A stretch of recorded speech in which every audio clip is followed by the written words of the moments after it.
சங்கீதம் 92 சங்கீதம் 10 வாசிக்க விரும்புகிறேன். The book of Psalm chapter 92 verse 10. என் கொம்பை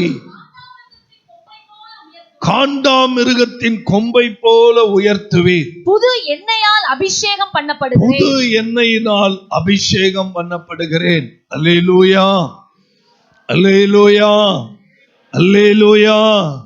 ஆண்டவருடைய பரிசுத்த நாம மகிமைப்படுவதாக. இந்த சங்கீதத்துக்கு ஒரு பெயர் இருக்குது, அது ஓய்வு நாள் சங்கீதம். ஆமென். தேவனை துதிப்பதும் உன்னதமானவரே உம்மை கீர்த்தனம் பண்ணுவதும் எத்தனை நல்லது. 10 நரம்பு வீணைகளினாலும் சுர மண்டலங்களினாலும் தம்புருவினாலும் தியானத்தோடு வாசிக்கும் சுர மண்டலத்தினாலும் காலையிலே உமது கிருபையையும் இரவிலே உமது சத்தியத்தையும் அறிவிப்பது நலமாயிருக்கும். அல்லேலூயா. இன்றைக்கு நம்முடைய செய்தி புது எண்ணெய் அபிஷேகம், நியூ ஆயில். ஆங்கிலத்தில் இன்னொரு மொழிபெயர்ப்புல ஃப்ரெஷ் ஆயில் அப்படின்னு எழுதப்பட்டிருக்கிறது. அல்லேலூயா. தேவ ஜனங்கள், தேவ சபை எப்பொழுதும் தேவனுடைய அபிஷேகத்தினால் நிரப்பப்பட்டிருக்க வேண்டும். அல்லேலூயா. கர்த்தருடைய அபிஷேக தைலம் என்னும் கிரீடம் ஒவ்வொருத்தருடைய தலையிலும் இருக்கணும். ஆமென். காரணம் என்ன? இந்த உலகம் மோசமான உலகம், மனிதர்கள் மோசமான மனிதர்கள், நம்ம வாழ்கிற காலம் கொடிய காலம். இந்த உலகத்தை ஜெயிக்க தேவனுடைய விலையேறப்பெற்ற அபிஷேகம் நமக்கு தேவை. அல்லேலூயா. அதனாலதான் சங்கீதம் 92:10 படிக்கிறோம், என் கொம்பை எப்படிப்பட்ட கொம்பாய் மாற்றுகிறேன், காண்டாமிருகம். இன்னொரு மொழிபெயர்ப்புல காட்டு எருமைன்னு எழுதியிருக்கும். காட்டு எருமையின் கொம்புகளுக்கு ஒத்த பலன் இருக்கும். ஆனா நான் போன இடமும் அப்படிதான். காண்டாமிருகம் உலாவுகிற இடம் தான் அது, கரடிகள் உலாவுகிற இடம் தான் அது. என் கொம்பை காண்டாமிருகத்தின் கொம்பை போல என்ன செய்வீர், உயர்த்துவீர். புது எண்ணெயினால் நான் என்ன செய்யப்படுகிறேன், அபிஷேகம் பண்ணப்படுகிறேன். அல்லேலூயா.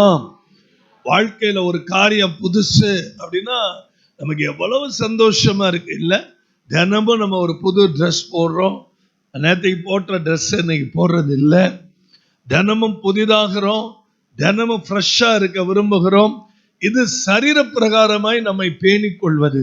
நம்முடைய ஆத்துமா, நம்முடைய ஆவி, நம்முடைய உள்ளான மனிதன் எனி டைம் எவ்ரி டைம் ஃப்ரெஷ்ஷா இருக்கணும் அப்படின்னு சொன்னா நமக்கு தேவை இந்த புது எண்ணெயின் அபிஷேகம். அல்லேலூயா.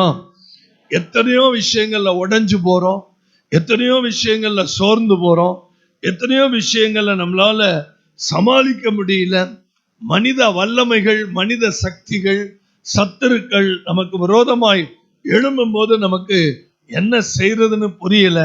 அதனாலதான் பழைய ஏற்பாட்டுல மோசேக்கு ஒரு கட்டளையாகவே ஆவியானவர் மோசேயோடு பேசி தெளிவா ஒரு காரியம் சொன்னார். லேவியராகமம் 6ஆம் அதிகாரம் 12-13 வசனங்கள்ல பலிபீடத்தின் மேல் இருக்கிற அக்கினி அவியாமல் எரிந்து கொண்டிருக்க வேண்டும். நல்ல கவனிக்கணும். பலிபீடம் எங்க இருக்குது? தேவாலயத்துல, பழைய ஏற்பாட்டுல பலிபீடத்துல அக்கினியானது என்ன செய்ய வேண்டுமாம், அவியாமல் எரிந்து கொண்டிருக்க வேண்டும். உங்க வீட்டுல அடுப்பை ஆஃப் பண்ணிட்டீங்கன்னா தான் பிரச்சனை. சுத்தி ஈ உட்காரும், கரப்பாம்பூச்சி உட்காரும், அதை சுத்தி எல்லா தேவையில்லாததெல்லாம் வரும். ஆனா அக்கினி எரிந்து கொண்டிருக்கிற வரைக்கும் அதுக்கு பக்கத்துல எதுவுமே என்ன செய்யறது இல்லை, வர்றதில்லை.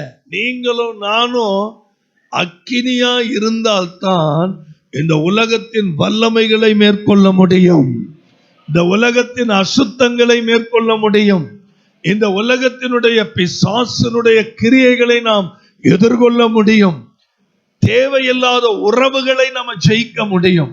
ஏனென்றால் எந்த தருணத்திலும் நாம் விழுந்து போவதற்கு ஏராளமான வாய்ப்புகள் உண்டு. நிற்கிறேன் என்று சொல்லுகிறவன் தன்னை விழாதபடி காத்துக்கொள்ள எச்சரிக்கையா இருக்க வேண்டும். ஆமென். எனக்கு ஒரே ஒரு சர்டிபிகேட் வாங்கிட்டு வந்திருக்கிறேன். என்ன சர்டிபிகேட்னா, ஒரு 10 வருஷத்துக்கு முன்னாடி கொடைக்கானல் போனேன்.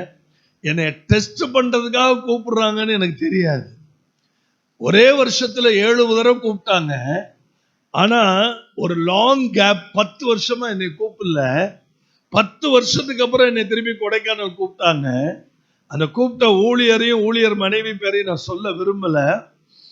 அவங்க வீட்டுல உட்கார வச்சு காஃபி கொடுக்கும்போது எனக்கு ஒரு வார்த்தை சொன்னாங்க. அண்ணே, 10 வருஷத்துக்கு முன்னாடி எப்படி நாங்க உங்களை பார்த்தோமோ அதுல இம்மி கூட அந்த அனாயிண்டிங் குறையவே இல்லைல்ல.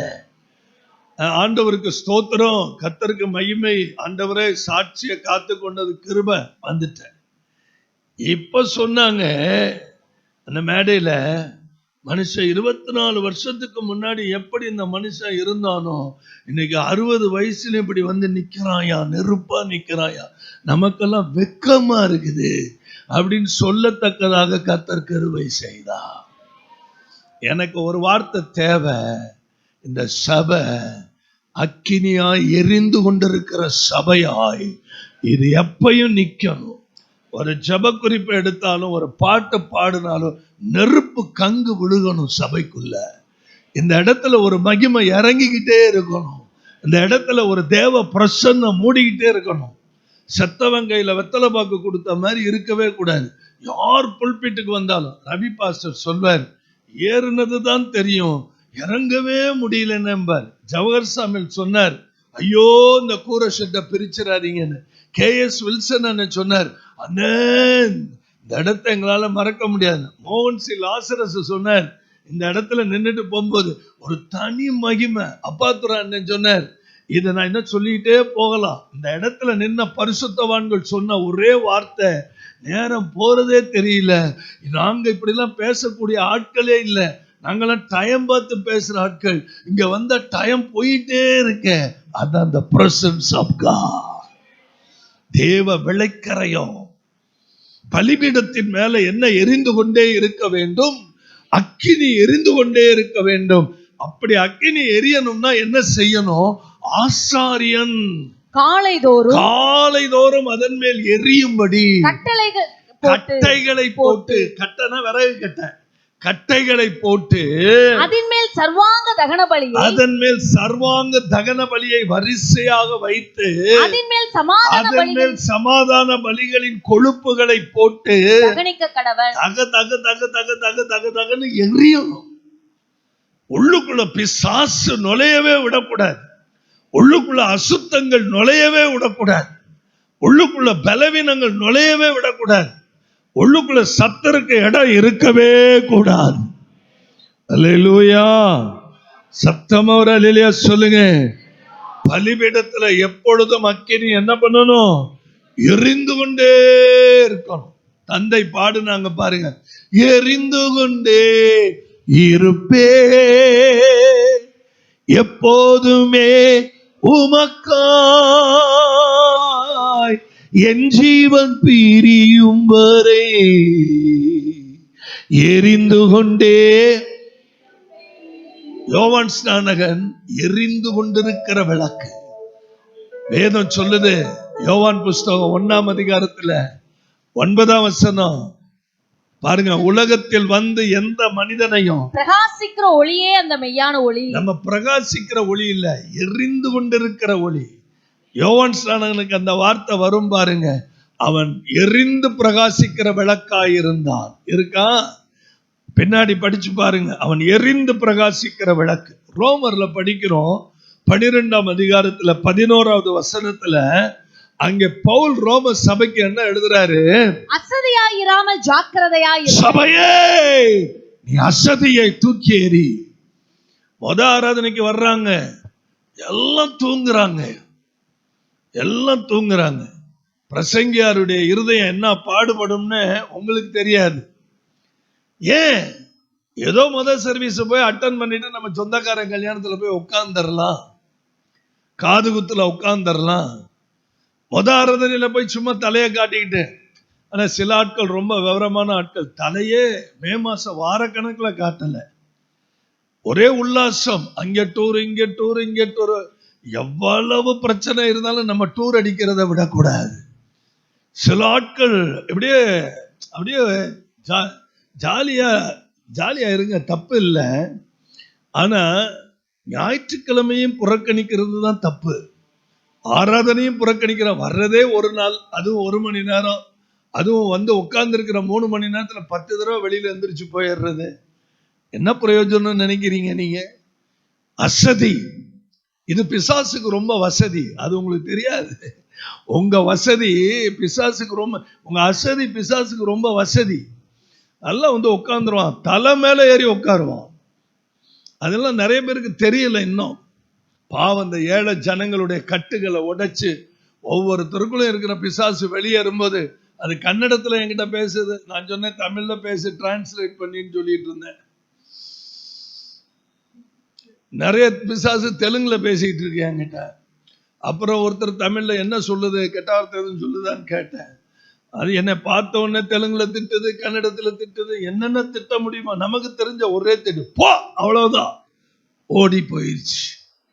கோ, ஏசாமி சொன்ன வார்த்தை. அசதியாயிராமல் ஜாக்கிரதையாய். இந்த ஜாக்கிரதைங்கிற வேர்டை நீங்க பல இடத்துல பார்த்திருப்பீங்க. உங்க ஆத்மாவை குறித்து நீங்க எச்சரிக்கையா இருக்கணும். உங்க ஆவியை குறித்து எச்சரிக்கையா இருக்கணும். உங்க சரீரத்தை குறித்து எச்சரிக்கையா இருக்கணும். ஏன்னா பிசாசுக்கு கொஞ்ச காலம் தான் இருக்குது. சத்தமா, ஜூன் 4ஆம் தேதி வரைக்கும் தான் இருக்கு. பிசாசுக்கு கொஞ்ச காலம் தான் இருக்கு. இன்னும் சத்தமே வரல. பிசாசுக்கு கொஞ்ச காலம் தான் இருக்குது. இன்னும் கொஞ்ச காலம் இருக்கிறபடியினால் கர்ச்சிக்கிற சிங்கம் போல யாரை விழுங்கலான்னு வகை தெரியும். அதனால be filled the power of Holy Spirit. ஆவியில எப்பயும் நெருப்பா இருக்கணும், அனலா இருக்கணும். அதை ஆவியானவர் எதிர்பார்க்கிறார். அல்லேலூயா. ஏசப்பாவுடைய விருப்பமே என்ன? லூக்கா 12:43 சொன்னார், பூமியின் மேல் அக்கினியை போட வந்தேன், அது இப்பொழுதே, அது எப்படி இருக்கணுமா, பத்தி எரியணும் நான் விரும்புறேன்னு சொன்னேன்.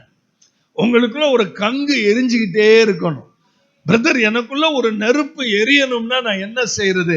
காலையில எந்திரிச்சு எரியிற நெருப்புல விறகு கட்டைய போடணும். இது ஆசாரியனுடைய கடமை. அப்ப காலையில எந்திரிச்சு என்ன பண்ணணும் பிரதர்? கட்டாயம் பைபிள் படிக்கணும். கட்டாயம். நீங்க காஃபி குடிக்காம காலையில எழுந்து பைபிள் படிக்க வேண்டியது கட்டாயம். காலையில எழுந்து நீங்க பைபிள் படிச்சு நல்ல ஜெபம் பண்ணி உங்க அனல், உங்க விறகுல இருக்கிற கங்க அனலாக்கணும். அனலாக்கணும். அனல் எரிஞ்சுக்கிட்டே இருக்கணும். ஏன்னா இருக்கிற காலங்கள் கொடிய காலங்கள். பூமியில் அக்கினியை போட வந்தேன், அது எரியணும், எரிஞ்சுக்கிட்டே இருக்கணும் நான் விரும்புறேன். Price the Lord. அல்லேலூயா. வேதாகமத்துல உபாகமத்தின் புஸ்தகம் 33ஆம் அதிகாரம் 17ஆம் வசனத்துல நீங்க படிச்சு பாத்தீங்கன்னா, அங்க வேத புத்தகம் என்ன சொல்லுது பாருங்க. படிக்க விரும்புகிறேன். உபாகமத்தின் புஸ்தகம் 33:17. அவன் அலங்காரம் அவன் தலை ஈற்று காளையினுடைய அலங்காரத்தை போலவும். அவன் அலங்காரம் எப்படிப்பட்ட அலங்காரமா? அவன் தலையீற்று காளையினுடைய அலங்காரத்தை போலவும். அலங்காரத்தை போலவும்.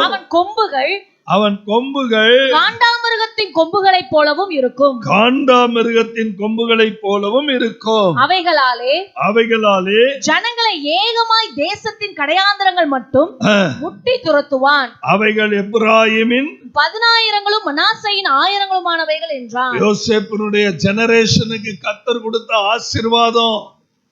அல்லேலூயா. நம்முடைய தலைமுறை ஒரு ஆசீர்வதிக்கப்பட்ட தலைமுறையா இருக்கணும். அல்லேலூயா.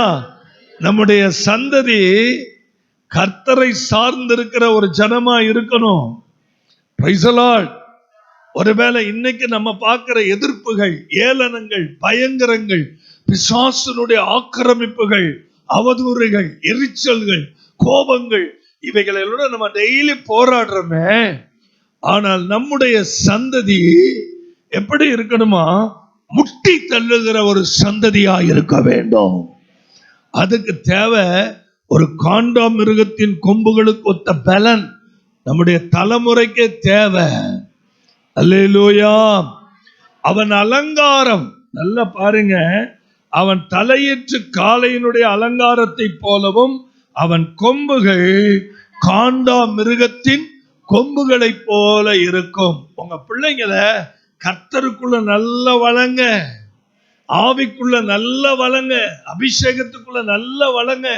நம்ம பிள்ளைங்க எல்லாம் 400க்கு மேல எடுத்திருக்கிறது ரொம்ப சந்தோஷம். கர்த்தருடைய கரம் பிள்ளைகளை பலப்படுத்தினதற்காய் ஸ்தோத்திரம். ஆனாலும் நம்ம இயேசுவின் பர்வதம் ஸ்டேட் ஃபர்ஸ்ட் வரணும். அது வரைக்கும் நம்ம விடக்கூடாது. சந்தோஷமா ஒரு ஆமென் சொல்லுங்க. இப்பதானே ஆசிரியர்களுடைய இவங்களை நல்ல யூனிட் பண்ணி நல்ல பலப்படுத்தி இருக்கிறோம். இனி வர்ற நாட்கள்ல பேப்பர்ல ஹெட்லைன்ல வரும், தினகரன் தினத்தந்தியில புதுக்கோட்டை இயேசுவின் பர்வதம் திருச்சபையில படிக்கிற பிள்ளை, ஆமா தமிழ்நாட்டில் முதல் மாணவன் மாணவி அப்படி வரணும். அல்லேலியா சொல்லுங்களே, என்ன சத்தமா ஒரு ஆமென் சொல்லுங்களேன். வேத புத்தகம் என்ன சொல்லுது? எதுக்காக இந்த புது எண்ணெயின் அபிஷேகம் நமக்கு தேவை? I shall be anointed with the fresh oil. ஒவ்வொரு நாளும் புதுசு புதுசா வியாதி வருதுங்க. ஒவ்வொரு நாளும் புதுசு புதுசா பிரச்சனை வருது. கோயம்புத்தூர்ல என்னமோ ஒரு வியாதி வந்திருக்கு. நர்சஸ்க்கெல்லாம் தெரிஞ்சிருக்கணும், தெரியும் நினைக்கிறேன். தெரியாதாமா? பேப்பர் பார்த்தீங்களா இல்லையா? எல்லாரும் நடுங்கி போய் கிடக்குறாங்க கோயம்புத்தூர்ல. கொசுனால ஒரு பயங்கர பிரச்சனை வந்து, ஜுரம் வந்து. யாராவது பேப்பர் படிச்சீங்களா? என்ன அதுக்கு வியாதி பேரு? வெஸ்ட் நைனா? நைல் படிச்சீங்களா படிக்கலையா? இருதயம் எல்லாம் அப்டேட்ல இருக்கணும். இன்னைக்கு என்ன தேசத்துல நடக்குதுன்னு நமக்கு தெரியணும். கோயம்புத்தூரே அரண்டு போய் கிடக்குறானுங்க. நான் இப்பதான் கோயம்புத்தூர் போயிட்டு வந்தேன். நான் போயிட்டு வரும்போது எல்லாம் லொல்லு லொல்லுன்னு இருமிட்டு கிடந்துச்சு. நமக்கு மாஸ்க்கும் கிடையாது, ஒன்றும் கிடையாது. நமக்கு கர்த்தர் தான் சேஃப். கையை உயர்த்தி ஆமென் சொல்லுங்க. ஆண்டவருடைய கிருபையினால, ஆண்டவருடைய இரக்கத்தை முன்னிட்டு சொல்றேன், தேசத்துல ஒவ்வொரு நாளும் புதுசு புதுசா வியாதி முளைக்குது. எத்தனை ஆயிரக்கணக்கான வியாதிக்கு மருந்தே இல்லை தெரியுமா? மருந்தே கண்டுபிடிக்க முடியல. காரணம் என்ன? காரணம் என்ன? ஒரு நேரம் வரும் மருந்து வேலை செய்யாது. இப்ப டாக்டர்களும் ஒன்றும் கிடையாது. இப்ப டாக்டர்களும் பாத்தீங்கன்னா எல்லாம் பணம் கொடுத்து படிச்சுட்டு வந்துடுறான். 50 லட்சம் கையில எவ்வளவு பணம் இருக்கோ கொடுத்து படிச்சிடறான். நிறைய டாக்டருடைய பிள்ளைங்க சீட்டு 60 லட்சம் 70 லட்சம் கொடுத்து வாங்கிடுறான் சீட்டு. இவனும் அவங்க அப்பா பணம் கட்டுறதுனால அவனுக்கு டாக்டருக்கு படிக்க இஷ்டம் இல்லை. அந்த ஆள் கிளினிக்கை கட்டி போட்டதுனால இவன் என்ன பண்றான்? அதுக்கு போய் படிக்கிற நிலைமை. புரிஞ்சிருக்கும் நினைக்கிறேன். Praise the Lord. அல்லேலூயா. இன்னைக்கெல்லாம் கம்பல்ஷன்ல டாக்டருக்கு படிக்கிறது, விருப்பம் இல்லாம டாக்டருக்கு படிக்கிறது. இதுல கொடுமை என்னன்னா, மருத்துவத்தை நேசிச்சு படிக்கிற விரும்புகிற பிள்ளைகளுக்கு சீட்டு கிடையாது. அதுதான் பரிதாபம். மருத்துவத்தை நேசித்து நான் உண்மையா சர்வ் பண்ணணும்னு நினைக்கிற பிள்ளைகளுக்கு இடம் கிடைக்காது. ஆனா இப்படி தேவையில்லாத கூட்டம்லாம் போய் உட்காந்துக்கிட்டு தான் என்ன பண்ணா, நம்ம வயிற்ற கிழிச்சு அது மாதிரி கிழிச்சு விட்டுறான் எல்லாத்தையும். நல்ல கவனிங்க. I shall be anointed with fresh oil. இன்னைக்கு இருக்கிற பிரச்சனைகளை நான் ஜெயிக்கிறதற்கு எனக்கு தேவை ஒரு புதிய அபிஷேகம். ஆமென் சொல்லுங்க. இந்த எண்ணெய்ங்கிறது ஒரு காமன் எம்பலம், ஒரு காமன் சைன், ஒரு காமன் அடையாளம். அது பரிசுத்த ஆவியானவரை குறிக்கிற ஒரு காரியம். அல்லேலூயா சொல்வீங்களா? எதற்காக நான் புது எண்ணெய் அபிஷேகம் பெறணும்? என் வாழ்க்கை மாறணும். சும்மா செத்தவங்கையில வெத்தலை பாக்கு கொடுத்த மாதிரி தெரியக்கூடாது. ஒரு தேவ பிள்ளைன்னா அதுக்குள்ள ஒரு அட்மாஸ்பியர், அதுக்குள்ள ஒரு பாணி இருக்கணும். ஒரு தேவ பிள்ளைன்னா அவனுக்குள்ள கர்த்தருடைய சர்வாயுத வர்க்கம் இருக்கணும். அவனுக்குள்ள விசுவாசம் இருக்கணும், அவனுக்குள்ள நம்பிக்கை இருக்கணும், அவனுக்குள்ள அசாதாரணமான தைரியம் இருக்கணும், அவனுக்குள்ள கர்த்தருடைய வார்த்தை இருக்கணும், அவனுக்குள்ள விடுவிக்கிற ஒரு குணாதிசயங்கள் இருக்கணும், ஆவிக்குரிய தன்மைகள் பன்முகம் இருக்கணும், தேவனுடைய மகிமையை வெளிப்படுத்தணும், கிருபையை வெளிப்படுத்தணும். சத்தமா ஒரு ஆமென். கர்த்தருடைய ஆவியானவர் நம் மேல எப்பையும் செயல்பட்டு கொண்டே இருக்கணும். நமக்குள்ள ஒரு அக்கினி எரிந்து கொண்டே இருக்கணும். நமக்குள்ள ஒரு தெய்வீக தன்மை வெளிப்பட்டு கொண்டே இருக்கணும். நமக்குள்ள அந்த பிரசன்னம் வெளியில எப்பயும் ரிலீஸ் ஆகிட்டே இருக்கணும். ஆமென் சொல்லுங்க.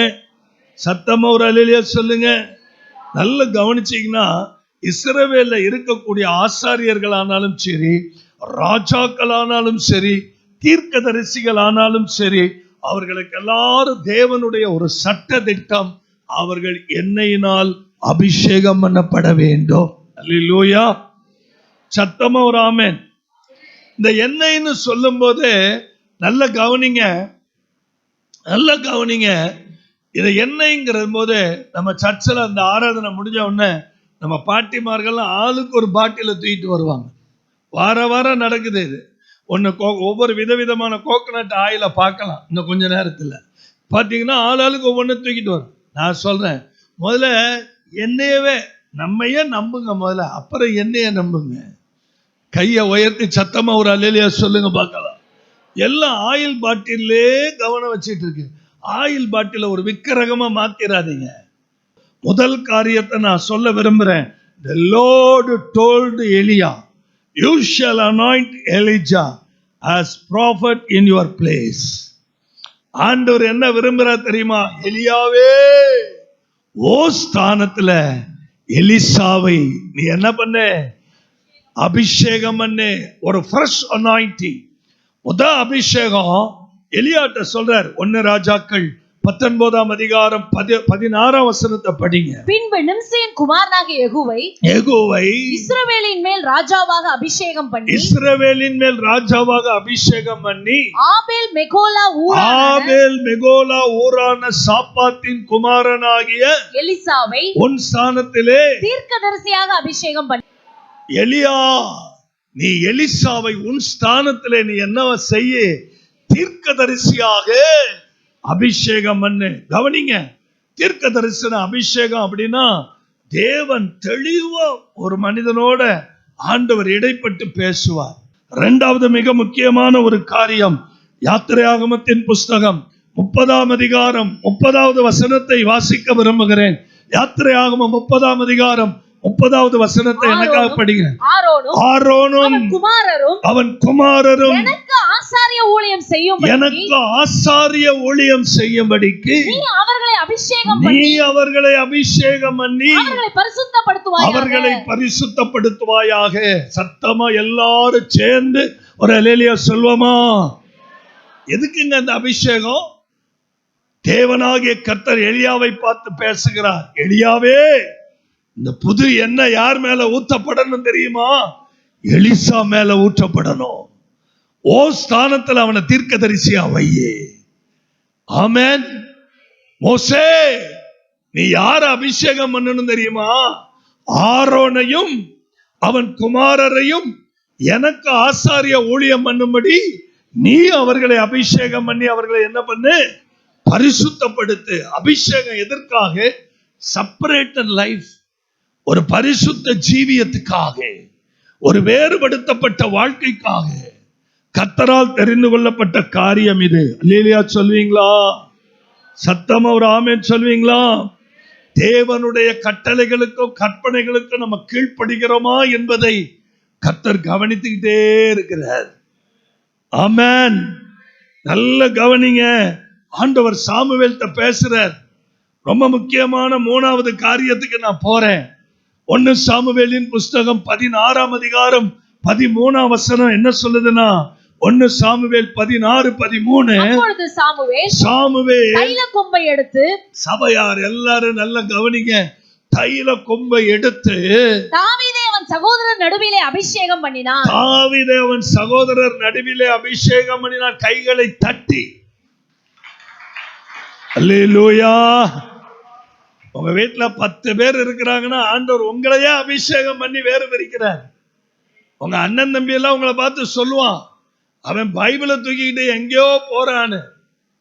அவன் பைபிளை தூக்கிட்டு எங்கேயோ போறான். இனிமே அவன் நம்ம குடும்பத்துல அவனை உள்ள விடவே கூடாது.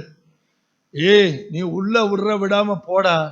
என்னை மேல உள்ள விடுறவர் என்னை அழைச்சிருக்கிறாரா. என் மேல வச்சிருக்கிற அபிஷேகம் வித்தியாசமானது. என் மேல வச்சிருக்கிற கிருபை வித்தியாசமானது. நீங்க சபை எங்க போயிட்டு இருக்கு தெரியுமா? ஊழியங்கள் எங்க போயிட்டு இருக்கு தெரியுமா? மக்கள் எங்க போயிட்டு இருக்காங்க தெரியுமா? உலகத்தை விட மோசமா போயிட்டு இருக்கிறாங்க. உலகத்தை விட மோசமா போயிட்டு இருக்கிறாங்க. நீ தைல கொம்பை எடுத்து சகோதரர் நடுவிலே அபிஷேகம் பண்ணு. அந்நாள் முதற்கொண்டு எல்லாரும் எழுதிக்கணும். இன்னைக்கு டேட் போட்டு எழுதிக்கங்க. இந்த நாள் கொஞ்ச நேரம் அபிஷேகத்துல நடத்துவேன். இந்த நாள் முதற்கொண்டு கர்த்தருடைய ஆவியானவர் தாவீதின் மேல் வந்து இறங்கி இருந்தார். ஆவியானவர் வந்துட்டாருன்னு வச்சுக்கோங்க, தடைகள் ஒட்டையும், பிசாசு நடுங்கும். நிறைய பேருடைய வாழ்க்கையில சும்மா பெயர் கிறிஸ்தவம், ஏதோ சபைக்கு வர்றீங்க போறீங்க அவ்வளவுதான். குடும்பத்துல நிம்மதி இல்லை, கணவன்கிட்ட சமாதானம் இல்லை, வீட்டுல வருமானம் இல்லை, வீட்டுல பிள்ளைகள்கிட்ட நிம்மதி இல்லை. எல்லா பேரண்ட்ஸும் சொல்ற வார்த்தை, என் பிள்ளை எனக்கு அடங்கவே மாட்டேங்கிறான். கர்த்தர் சொல்றாரு, அவங்க அப்பா அம்மா எனக்கு அடங்கவே மாட்டேங்கிறாங்களா? அல்லேலூயா, ஆமென் சொல்லுங்க. தாவீதின் மேல் வந்து இறங்கி இருந்தார். சாமுவேல் எழுந்து ராமாவுக்கு போய்விட்டான். கொஞ்சம் கவனிக்கணும். இத்தனை பேர் ஒரு வீட்டுக்குள்ள இருக்கும்போது தாவீதை நான் கண்டுபிடித்தேன் அப்படிங்கிறார். ஒண்ணு தெரியுமா உங்களுக்கு? ஒவ்வொருத்தருடைய இருதயத்தையும் அப்பா அளந்து பார்ப்பார். தைல கொம்பை எடுத்து அவன் சகோதரர் நடுவில் என்ன பண்ணாராம்? ஆண்டவர் ஏன் தெரியுமா உங்க வீட்டுல உங்களை தூக்கி இருக்கிறாரு? உங்களை கொண்டு உங்க வீட்டை அசைக்கிறதுக்கு தான். கைய உயர்த்தி ஒரு ஆமென் சொல்லுங்க. உங்க மேல இருக்கிற அபிஷேகம் உங்க குடும்பத்தை அசைக்கும். ஆமென் சொல்லுங்க. நாலாவது முக்கியமான காரியம், அப்போஸ்தலர் நடபடிகளின் புஸ்தகம் 10ஆம் அதிகாரம் 38வது வசனம். அங்க பாருங்க, நசரேயனாகிய இயேசுவை God anointed Jesus of Nazareth. நசரேயனாகிய இயேசுவை தேவன் பரிசுத்த ஆவியினாலும் வல்லமையினாலும் அபிஷேகம் பண்ணினார். தேவன் அவரோடு கூட இருந்தபடியினால் அவர் நன்மை செய்கிறவராயும். ஒரு விஷயம் தெரியுமா? அபிஷேகம் இருக்கிறவனுக்கு அடையாளமே என்ன தெரியுமா? கர்த்தர் அவன் கூடவே இருப்பார். ஆண்டவர் அவன் கூடவே இருக்கிறத நீங்க பார்க்கலாம். ஹல்லேலூயா. நல்ல கவனிங்க. நன்மை செய்கிறவராய் பிசாசுடைய வல்லமையில் அகப்பட்ட யாவரையும் குணமாக்குகிறவராய் என்று என்ன பண்ணாராம்? இதத்தான் லூக்கா புஸ்தகம் 4ஆம் அதிகாரம் 18வது வசனத்துல டாக்டர் எழுதுறாரு பாருங்க. அவர் ஒரு மருத்துவர். அவர் எப்படி எழுதுறாரு பாருங்க. கர்த்தருடைய ஆவியானவர் என்மேல் இருக்கிறார். எதற்காக? கர்த்தருக்கு சுவிசேஷத்தை பிரசங்கம் பண்ண என்னை அபிஷேகம் பண்ணினார். இருதய நறுங்குண்டவர்களை குணமாக்கவும், சிறைப்பட்டவர்களை விடுதலையையும், குருடருக்கு பார்வையையும் பிரசித்தப்படுத்த, நறுங்குண்டவர்களை விடுதலையாக்கவும், கர்த்தருடைய அனுக்கிரக வருஷத்தை பிரசித்தப்படுத்தவும் என்னை அனுப்பினார். ஆமென் சொல்லுங்க. எல்லாரும் உங்க வலது கரத்தை உயர்த்தி ஒரு அல்லேலூயா சொல்லுங்க. சத்தமா ஒரு அல்லேலூயா சொல்லுங்க. ஒரு முக்கியமான விஷயம், எவ்ரிடே எவ்ரி டைம், ஒவ்வொரு நொடி பொழுதும் உங்க மேல இருக்கிற அபிஷேகத்தை நீங்க உணரணும். சத்தமா, இன்னும் சத்தமா. ஏன் தெரியுமா? கொஞ்சம் கவனிங்க. நான் இனிமே சொல்ல போற காரியங்கள் ரொம்ப முக்கியம். இன்னைக்கு ஞாயிற்றுக்கிழமை, இந்த நாளை நான் ஜெயிக்கணும் அப்படின்னா எனக்கு தேவை காலையிலேயே என் பலிபீடத்துல கட்டைகளை போட்டு எரிய விடணும். அப்படி எரிய விட்டீங்கன்னா தான் இன்னைக்கு உங்களுக்கு எத்தனை விரோத சக்திகள் இருக்குன்னு உங்களுக்கு தெரியாது. மலர்ன நம்ம அற்புதபுர தங்கச்சி சேகர் ஒய்ஃப் உங்களுக்கு தெரியும். சில நாட்களுக்கு முன்னாடி வீட்டை விட்டு புறப்படும் போது, அண்ணே நான் எப்படி விழுந்தனே தெரியல. பிரஷர் இருக்காமா இல்ல, சுகர் இருக்காமா இல்ல, எப்படி விழுந்தனே தெரியல வாசல்ல. உங்களுக்கு தெரியுமா? ஒருத்தர் செய்வினை வைக்கிறத நானே நேராவே பார்த்தேன். ஆண்டவர் என் கண்ணில் அதை காமிக்கிறார். நான் உட்கார்ந்து படிச்சுக்கிட்டு இருக்கிறேன். ஒரு வீட்டு வாசல்ல வந்து ஒருத்தர் ரொம்ப நேரமா நெகத்தாலே, காலில் இருக்கிற நெகத்தாலே மண்ணை நோண்டிட்டு இருக்கான். பாக்கெட்ல இருந்து ஒன்னை எடுத்து உள்ள போட்டு மண்ணை போட்டு போடுறான். இது ஒரு டைம் பார்த்தேன். எங்க மெடிக்கல் ஷாப் வாசல்ல காலங்காத்துல திருக்கட்டல பூசாரி ஒருத்தன் எங்க அண்ணன் மெடிக்கல் வாசல்லையே மண்ணை தோண்டி எதையோ ஒண்ணு அள்ளி போட்டு திருப்பி மூடுறான். நான் பார்த்துக்கிட்டே இருக்கிறேன். வந்து இப்படி எட்டு ஒரே ஓட்டம். ஒரு விஷயம் தெரியுமா, இன்னைக்கு ஆக்சுவலா நான் என்ன பிரசங்கம் பண்ணணும்னு வந்தேன் தெரியுமா? அங்கிருந்து ஒரு கங்கு எரிஞ்சுக்கிட்டே வந்துச்சு. தேவனால் உண்டாகிற பயங்கரம்னு ஒரு சப்ஜெக்ட் பேசணும்னு வந்தேன். ஆண்டவர் சொன்னார், இந்த பயங்கரத்தை இன்னும் கொஞ்ச நாள் கழிச்சு காட்டுவோம், இப்ப புது எண்ணெயை ஊத்தி விடுனார். இப்பயே நீ பயங்கரத்தை காட்டினீங்கன்னா ஏகப்பட்ட பேருக்கு டைரியா போயிடும். ஆண்டவருடைய நாம மகிமைப்படட்டும். The oil represents light. ஒரு ரகசியத்தை நான் சொல்லி முடிக்க போறேன். எதுக்கு பிரதர் இந்த புது எண்ணெய்? மனிதர்களை அடையாளம் கண்டுபிடிக்க, வெளிப்பாடுகள் கிடைக்க, புது கிருபைகளை பெற்றுக்கொள்ள, இன்னைக்கு இருக்கிற சத்துருக்களை ஜெயிக்க, கர்த்தருடைய மகிமை வெளிப்பட, தேவனுடைய அபிஷேக தைலத்தால் நிரம்ப, ஆவிக்குரிய வரங்கள் வெளிப்பட, இது நமக்கு தேவை. அல்லேலூயா. படிங்க படிங்க, யாத்திரையாகமம் 27ஆம் அதிகாரம் 20வது வசனத்தை படிங்க. யாத்திரையாகமம் 27ஆம் அதிகாரம் 20வது வசனத்தை படிங்க. குத்துவிளக்கு எப்பொழுதும் எரிந்து கொண்டிருக்கும்படி. கை தட்டுங்களேன் கொஞ்சம். பக்கத்துல கை கொடுத்து சொல்லுங்க, நீங்க ஒரு குத்து விளக்கு. மருமகளை பார்த்த உடனே மாமியார்மார்கள் எல்லாம் சொல்றது, ஒரு குத்து விளக்கு ஏத்த ஒரு மருமக வேணாமா? குத்து விளக்கு எப்ப என்ன செய்யணும்? எரிந்து கொண்டிருக்கும்படி இடித்து பிழிந்த தெளிவான ஒளிவ எண்ணெயை உன்னிடத்தில் கொண்டு வரும்படி இஸ்ரவேல் புத்திரருக்கு கட்டளையிடுவாயாக. ஆண்டவர் ஒரு நாள் இவங்களை சோம்பேறியா இருக்க விடவே இல்லை. அதை பண்ணு, இதை பண்ணு, இதை இடி, அதை இடி, இதை பண்ணு. அதெல்லாம் காரணம் என்னன்னா, தேவன் இவங்களுக்கு வேலை கொடுக்கணும்னு கொடுத்துக்கிட்டே இருந்தார். இல்ல அப்படின்னா மன்னா மன்னா மன்னா மன்னா மன்னா மன்னனை மறந்துட்டு மன்னா கேட்டுக்கிட்டே இருப்பாங்க. மன்னா மன்னா மன்னா மன்னாம்பாங்க. அப்புறம் காடை காடை காடை காடை இறைச்சி அப்படிம்பாங்க. இதுக்கெல்லாம் பார்த்தா இருக்காது. ஏன்னா இவங்களை ட்ரெஸ்ஸும் துவைக்க விடல, செருப்பையும் தேய விடல. ஏன்னா இருக்கிற ஆடு மாடுகளை பிள்ளை குட்டிகளை கூட்டிட்டு வர்றதுக்கே நேரம் சரியாயிரும். பெரிய சேனை இல்லையா? அதனால கர்த்தர் என்ன பண்ணாரு? குத்து விளக்கு எப்பயும் என்ன பண்ணணும்? அதுக்கு இடித்து பிழிந்த பொடி எல்லாம் ஒளிவ காய பறி எல்லாத்தையும் இடிச்சு அதை நல்ல தெளிவான எண்ணெயை அதை எடுத்து கொண்டு வந்து ஊத்து. அல்லேலூயா. சந்தோஷமா ஒரு ஆமென். எபேசியர் 5ஆம் அதிகாரம் 8ஆம் வசனம் என்ன சொல்லுது? எபேசியர் 5ஆம் அதிகாரம் 8ஆம் வசனம் என்ன சொல்லுது? காலத்தில் நீங்கள் அந்தகாரமாய் இருந்தீர்கள். பக்கத்துல பார்த்து சொல்லுங்க, ஒரு காலத்துல நம்ம எப்படி இருந்தோம்? கொஞ்சம் கற்பனை பண்ணுங்க. ஒரு காலத்துல நம்ம எப்படி இருந்தோம்? நான் என்னுடைய பழைய போட்டோவை பார்த்தேன்னா, ஐயோ சான்ஸே இல்லை. பழைய போட்டோவை பார்த்தேன்னா பெல் பாட்டம், ஆள் ஒட்டடை கம்பு மாதிரி, பனை மரம் மாதிரி, ஒட்டடை குச்சி மாதிரி, அப்படியே முகத்தை பார்த்தா ஒடுங்க. என்னைய பார்த்தா எனக்கே அருவருப்பா இருக்கும், ரவுடி மாதிரி இருக்கும். ஆனா என்னைக்கு தலையில ஊத்தப்பட்டுச்சோ அன்னைக்கு ஒரு அழகு, ஒரு மெருகு கர்த்தர் உருவாக்குகிறார். அல்லேலூயா. பக்கத்துல கை கொடுத்து சொல்லுங்க, அந்த அபிஷேக எண்ணெய் உங்க தலையில எப்ப வார்க்கப்படுகிறதோ அப்பயே நீங்க என்னவா மாறிடுறீங்க? தெளிவாயிடுறீங்க. ரூத்தம்மா புருஷன் செத்து போயிட்டான்னு அழுதுகிட்டு எத்தனை நாளைக்கு நீ வாழ்க்கையவே விரக்தியா இருப்ப? சொல்ற வார்த்தை யாருன்னு கேட்டீங்கன்னா, மாமியா போய் குழி, எண்ணெய தடவு, எண்ணெய தடவு. எண்ணெய தடவிட்டாலே ஓ பியூட்டியே வேற. அதான் அபிஷேகத்தினுடைய ஆழம். அல்லேலூயா. இது நகோமிக்கு தெரிஞ்சதுனாலதான் என்ன பண்ணா, உன் கவலைய மறக்கணும்னா எண்ணெய தடவு, உன் வேதனைய மறக்கணும்னா நீ என்ன தடவு. அதனால இன்னைக்கு போய் 1 லிட்டர் எண்ணெய் வாங்கி நல்லா கையை வச்சு ஜோமணி போட்டு தேய்ச்சிட்டு மூலி மாதிரி நிக்க கூடாது. அப்படி இல்லை அர்த்தம். பரிசுத்த ஆவியில நிரம்பி நிக்கணும்.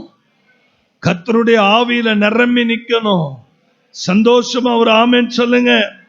யோவான் புஸ்தகம் 8ஆம் அதிகாரம் 12வது வசனம் என்ன சொல்லுது பாருங்க.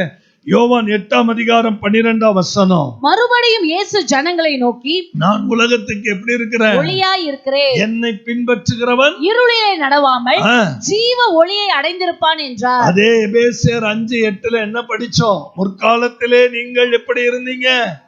அந்தகாரமாய் இருந்தீர்கள். இப்ப எப்படி இருக்கிறீங்க? வெளிச்சமா இருக்கிறீர்கள். இப்ப இனிமே எப்படி நடந்துக்கணும்?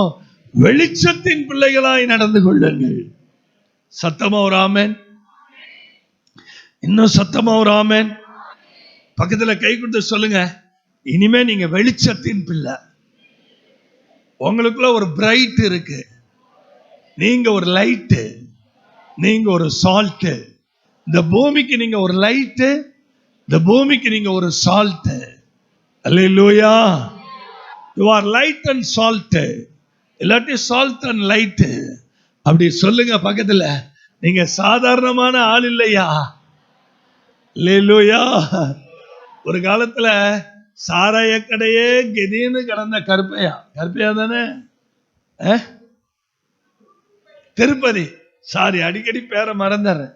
ஒரு காலத்துல சாராய கடை, இன்னைக்கு சாராய கடை நண்பர்கள்லாம் தேடிட்டு இருப்பாங்க, எங்கடா திருப்பதியை காண? திருப்பதி இப்ப வெள்ளையும் சொல்லையுமா ஒரு அழகு, ஒரு மெருகு ஏறிடுச்சு இல்ல? அந்த ஆயில் ஊத்தப்பட்ட உடனே என்ன ஏறுது? ஒரு மெருகு ஏறுது. 1000 பிரச்சனை இருக்கலாம்யா, ஆனா அந்த என்ன முக கலைய உண்டு பண்ணியா? ஆமென். பக்கத்துல சொல்லுங்க, 1 மணி நேரம் ஜெபிச்சுட்டு முகத்தை போய் கண்ணாடியில பாருங்க. இல்லாட்டி ஆராதனை அட்டன் பண்ணிட்டு வீட்டுல ஒண்ணு வேணாம், ஆராதனை அட்டன் பண்ணிட்டு நீங்க இங்க இருந்து போகும்போது உங்க ஆப்போசிட்ல இருந்து இருள் எல்லாம் வரும் பைக்ல, அதெல்லாம் உங்களே பார்க்கும். ஏன் தெரியுமா? உங்க முகத்துல இருக்கிற பிரைட், அதுக்குள்ள இருக்குது டார்க். ஆமா, நான் ஒவ்வொரு சண்டையும் பார்க்கிறேன். முடிச்சு போகும்போது வச்ச கண்ணு மாறாம என்னைய பார்ப்பாங்க. ஏதோ அப்பா வேலை பண்ணிட்டு இருக்காருன்னு நினைச்சிட்டு போவேன். அல்லேலூயா. நம்மளை பார்த்தே மனம் திரும்பினவங்க நிறைய பேர் இருக்காங்க. அதுக்கெல்லாம் ஏகப்பட்ட சாட்சி இருக்கு. சார், உங்களை கவனிச்ச தமிழ் செல்வன் ஒரு வாத்தியார், தமிழ் செல்வனா, எலிசபெத் குடும்பத்தை பார்த்து மனம் திரும்பினவர். தமிழ் மாறன், வெரி குட், அருமையா பிள்ளை சொல்லிடுச்சு. தமிழ் மாறன் ஒரு வாத்தியார் இருந்தாருங்க. எல்லாரும் கொஞ்சம் கவனிங்க. இந்த வாத்தியார் நம்ம சபை விசுவாசி குடும்பத்துக்கு பக்கத்து வீடு. அவருக்கு இருக்கிற பிள்ளைங்க ஒண்ணு கூட விளங்கல. இவர் கவனிக்கிறாரு, தினமும் கவனிக்கிறார். வாரம் அப்ப ரொம்ப கடினமான ஆளு, அம்மா ஒரு மாதிரியா இருக்கிறாங்க. ஆனா இந்த மெடில்டா, இந்த எலிசபெத்து, இந்த அமல்ராஜ், இந்த ஜான், 4 பேரும் பைபிளை தூக்கிட்டு எங்க போகுதுங்க அப்படின்னு வாட்ச் பண்ணிக்கிட்டே இருந்திருக்கிறார். பல வருடங்களை வாட்ச் பண்ணிட்டு சபைக்கு வர்றதை பார்த்துட்டு ஒவ்வொரு பிள்ளைங்களுக்கும், ஒரு பிள்ளை டீச்சர், இன்னொரு பிள்ளை டீச்சர், இன்னொரு பிள்ளை ரிலையன்ஸ் மேனேஜர், இன்னொரு பிள்ளை சாஃப்ட்வேர் இன்ஜினியர், 4 பாரி பார்த்து எல்லா பிள்ளைகளுக்கும் உயர்ந்த ஸ்தானம், எல்லா பிள்ளைகளுக்கும் நல்ல மாப்பிள்ளை, எல்லா பிள்ளைகளும் ஒழுக்கம், எல்லா பிள்ளைகளும் தைரியமா. இன்னைக்கு வரைக்கும் அந்த சபை என்ன சபைன்னு பார்த்துடணும்னு ஒரு நாள் இங்கே வந்துட்டாருங்க. அந்த பிள்ளைகளை வாட்ச் பண்ணி சபைக்கே வந்துட்டாரு. இப்ப இன்னும் அடுத்த விஷயம் தான் ரொம்ப அழகு. இங்க வாட்ச் பண்ணி இந்த பிள்ளைகளே இவ்வளவு அழகா இருக்கும்னா இவங்களை வழி நடத்துற ஆள் எப்படிப்பட்டவனா இருப்பான், அப்ப அவனை போய் பார்க்கணும் அப்படின்னு நேரா வீட்டுக்கு வந்துட்டார். ஒரு நாள் தான் வந்தார். ஒரு வேதாகமத்தை கையில கொடுத்தேன். நீதிமொழிகள் புஸ்தகத்தையே கவிதையா எழுதி புஸ்தகம் போட்டு எனக்கு அனுப்பிட்டார். அட என்னையான்னு கேட்கிறேன். நான் புதுக்கோட்டையில இருந்து திருச்சி டிரான்ஸ்பர் ஆகி வீடெல்லாம் வித்துட்டு போயிட்டேன். திருச்சியில நாங்க குடும்பமா ரட்சிக்கப்பட்டு எல்லிஸ் வில்லியம் சர்ச்சுக்கு நாங்க போகிறோம். எல்லாரும் ஆண்டவருடைய பிள்ளையா இருக்கிறோம். உங்களை பார்த்தே திருந்துறது என்ன சூப்பர். பக்கத்துல கை கொடுத்து சொல்லுங்க, உங்களை பார்த்தே ஒருத்தர் திருந்துறார் அப்படின்னா அது என்னங்க நினைக்கிறது? மத்தேயு 5:14, 15, 16 என்ன சொல்லுது பாருங்க. மத்தேயு 5ஆம் அதிகாரம் 14, 15, 16. நீங்கள் உலகத்துக்கு வெளிச்சமாய் இருக்கிறீர்கள். மலைமேல் இருக்கிற பட்டணம் மறைந்திருக்க மாட்டாது. விளக்கை கொளுத்தி மரக்காலால் மூடி வைக்காமல் விளக்கு தண்டின் மேல் வைப்பார்கள். அது வீட்டில் உள்ள யாவருக்கும் வெளிச்சம் கொடுக்கும். என்ன பொறுத்த வரைக்கும் நீங்க வீட்டுல ஒரு வெளிச்சமா இருக்கணும், சந்தோஷமா. ஆமென். யோவான் 5ஆம் அதிகாரம் 35வது வசனம் என்ன சொல்லுதுன்னா, யோவான் 5ஆம் அதிகாரம் 35வது வசனம், அவன் எரிந்து பிரகாசிக்கிற விளக்காய் இருக்கிறான். எவன்? யோவான் ஸ்நானன் எரிந்து பிரகாசிக்கிற, நீங்களும் சில காலம் அவன் வெளிச்சத்திலே கழிகூற மனதாய் இருந்தீர்கள். ஒரு காரியம் இன்னைக்கு சொல்றேன், எந்தெந்த இடத்துல எல்லாம் நீங்க அவமானப்பட்டீங்களோ அந்தந்த இடங்கள்ல எல்லாம் உங்க தலையை உயர்த்தபடி இந்த புது எண்ணெயின் அபிஷேகம் பயங்கரமா வேலை செய்யும், பயங்கரமா வேலை செய்யும். அது சாதாரணமா வேலை செய்யாது. எங்கெங்கெல்லாம் உங்களை ஈனப்படுத்தினார்களோ, எங்கெங்கெல்லாம் உங்களை அவமானப்படுத்தினார்களோ, எங்கெங்கெல்லாம் உங்களை அசிங்கப்படுத்தினார்களோ, அங்கெங்கெல்லாம் உங்க தலை உயர்த்தப்படும். எழுதி வச்சுக்கோங்க. 1000 சாட்சி சொல்ல. சத்தம் போட்டு ஒரு அல்லேலூயா சொல்லுங்க. லூக்கா புஸ்தகம் 10ஆம் அதிகாரம் 34ஆம் வசனத்தை எனக்காக படிங்க. கிட்ட வந்து அவனுடைய காயங்களில் எண்ணெயும் திராட்சரசமும் வார்த்து. யாருங்க இது? நல்ல சமாரியன். காயங்களில் எண்ணெய். கையை உயர்த்தி ஒரு அல்லேலூயா சொல்லுங்க.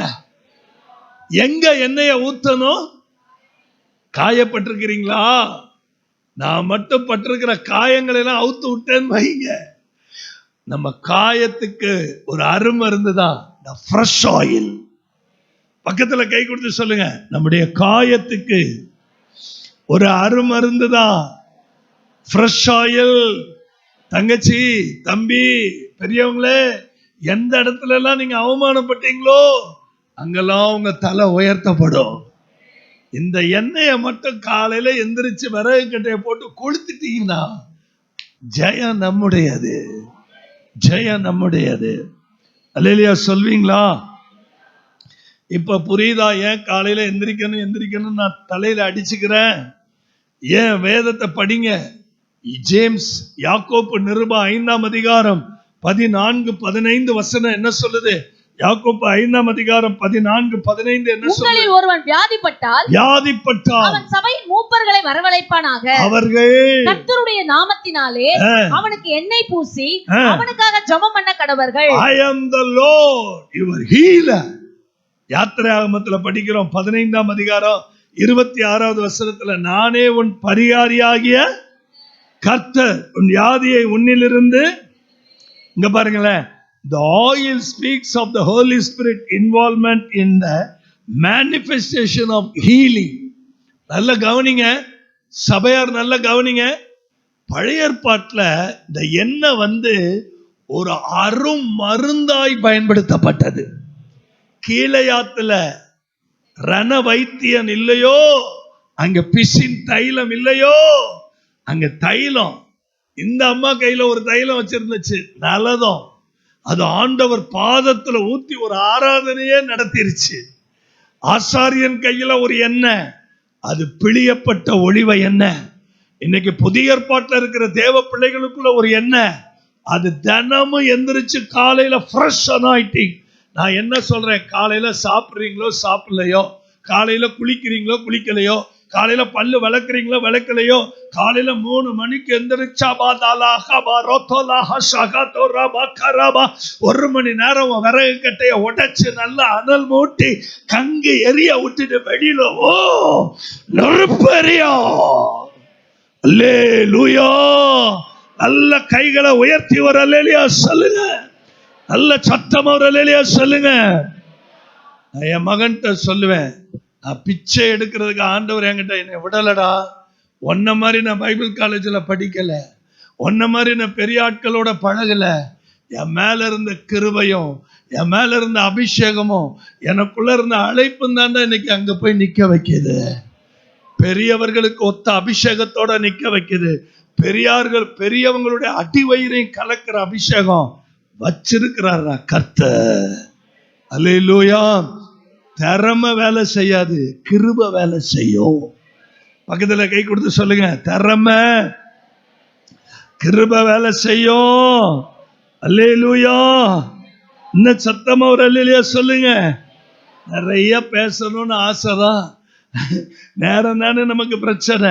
ரூத்து 3ஆம் அதிகாரம் 3ஆம் வசனத்துல பாருங்க. ரூத்து 3ஆம் அதிகாரம், நேரம் முடிய போகுது. ரூத்து 3ஆம் அதிகாரம் 3ஆம் வசனம். நீ குளித்து எண்ணெய் பூசி. எப்படிங்க? நீ குளித்து எண்ணெய் பூசி உன் வஸ்திரங்களை உடுத்திக் கொண்டு அந்த களத்திற்கு போ. அந்த களம் தான் அப்பாவுடைய வீடு. கைய உயர்த்தி ஒரு ஆமென். பக்கத்துல கை கொடுத்து சொல்லுங்க, நீ குளித்து. குளித்துனா என்னன்னா மறுபடியும் பிறந்து. நீ பழைய மனுஷ வாழ்க்கை வாழக்கூடாது, உனக்குள்ள மறுபடியும் பிறக்கிற அனுபவம் இருக்கணும். நீ குளித்து எண்ணெய் பூசி உன் வஸ்திரங்களை உடுத்தி கொண்டு அந்த களத்துக்கு நீ என்ன பண்ண? அந்த மனுஷன் புசித்து குடித்து தீர்க்க மட்டும் அவன் கண்ணுக்கு. நீ விதவதான், நீ புருஷனை இழந்தவதான், நீ அனாததான், உனக்கு அம்மா அப்பா இல்லதான். ஆனா நகோமி நான் சொல்றேன், நீ குளி, நீ என்ன பூசு, உன் மேல இருக்கிற ஃப்ரெஷ் ஆயில் போவாசை இழுத்துக்கிட்டு வரும். கைய உயர்த்தி சத்தமா ஒரு ஆமென். கைய உயர்த்தி சத்தமா ஒரு ஆமென். எஸ்தர் புத்தகம் 2ஆம் அதிகாரம் 12வது வசனத்தை படிங்க. எஸ்தர் புத்தகம் 2ஆம் அதிகாரம் 12வது வசனம். எஸ்தர் 2:12.